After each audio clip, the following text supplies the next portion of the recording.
আজকে আমি আপনাদেরকে গরিবের সমুদ্র সৈকত, বেড়াপোর্ট, ঘোড়াসাগর নদী এবং গরিবের মরুভূমি দেখাবো। ভিডিওটি সম্পূর্ণ দেখতে থাকুন।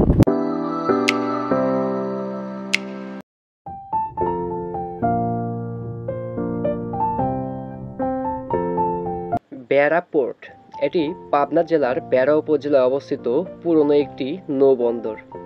আর এই নৌবন্দরটি পাবনাবাসীর কাছে বেড়া পোর্ট নামে পরিচিত।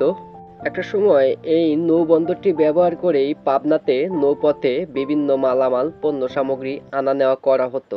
আর এখন সেই নৌবন্দরটি হয়ে উঠেছে পর্যটন কেন্দ্র, গড়ে উঠেছে বিভিন্ন রেস্টুরেন্ট, বিভিন্ন বিনোদন কেন্দ্র। আর প্রতিদিন হাজার হাজার দর্শনার্থী আসে এই জায়গাতে ঘুরতে। প্রতিদিন বিকালবেলা অনেক লোকের সমাগম হয় এই বেড়াপোর্টে।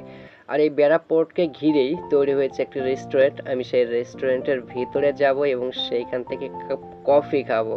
এক সেকেন্ড, আপনি এখনো ভিডিওতে লাইক দেননি, একটা লাইক দিন। এই রেস্টুরেন্টে বসে কফির চুমুকে ঘোড়াসাগর নদী খুব সুন্দরভাবেই উপভোগ করা যায়।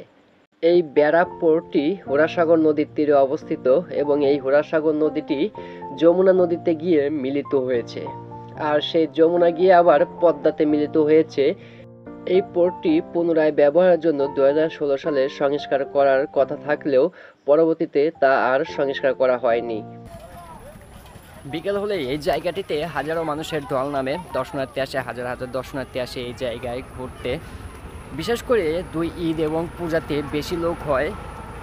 মানে পুরো পাবনা জেলার মানুষ এই জায়গাতে ঘুরতে আসে, পরিবার নিয়ে, সিঙ্গেল অনেকেই ঘুরতে আসে। আবার দুই ঈদ ছাড়াও প্রতিদিনই বিকেলবেলাতে লোক হয়। আর বিশেষ করে যদি সরকারি কোনো ছুটির দিন থাকে সেদিন কিন্তু এই জায়গাতে লোক বেশি হয়। আর এখানে ঘোরার জন্য আপনার নৌকা রয়েছে, নদীতে ঘোরার জন্য নৌকা, বিশেষ বিশেষ নৌকার ব্যবস্থা আছে। আর এই জায়গাকে কেন্দ্র করে এখানে পার্ক গড়ে উঠেছে। যারা ভিডিওটি ফেসবুক থেকে দেখছেন তারা পেজটি ফলো দিবেন এবং যারা ইউটিউব থেকে দেখছেন তারা অবশ্যই চ্যানেলটি সাবস্ক্রাইব করে দিবেন।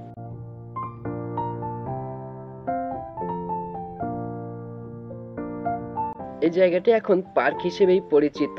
আর বিভিন্ন রাইড রয়েছে এখানে পর্যটকদের বিনোদনের জন্য। টিকিটের মূল্য খুবই সামান্য, চাইলে আপনিও এইখানে এসে বিনোদন করতে পারেন, অল্প টাকায় সমুদ্রের ফিল নিতে পারেন। অর্থাৎ এই জায়গাটি হচ্ছে গরিবের সমুদ্র সৈকত। এখানে রয়েছে বিভিন্ন রাইড, বিভিন্ন রেস্টুরেন্ট এবং ঘোড়াসাগর নদী। এক কথায় পাশে কিন্তু মরুভূমির মতো রয়েছে।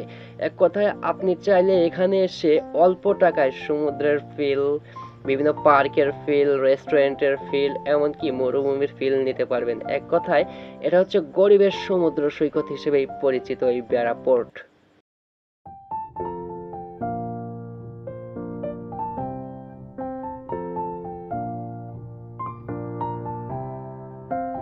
আর এই জায়গাটিতে বসেই সন্ধ্যায় আপনি সূর্য অস্ত যাওয়ার দৃশ্যটাও দেখতে পাবেন। আমি যে সময় ভিডিও শুট করছিলাম তখন আকাশে অনেক মেঘ ছিল, মানে সন্ধ্যা ঘনিয়ে আসার কাছাকাছি মুহূর্তে কিছুটা রৌদ্র উজ্জ্বল ছিল, বাট পুরো আকাশেই ঘন কালো মেঘ জমা ছিল, যার কারণে সূর্য অস্ত আমি আপনাদেরকে দেখাতে পারিনি।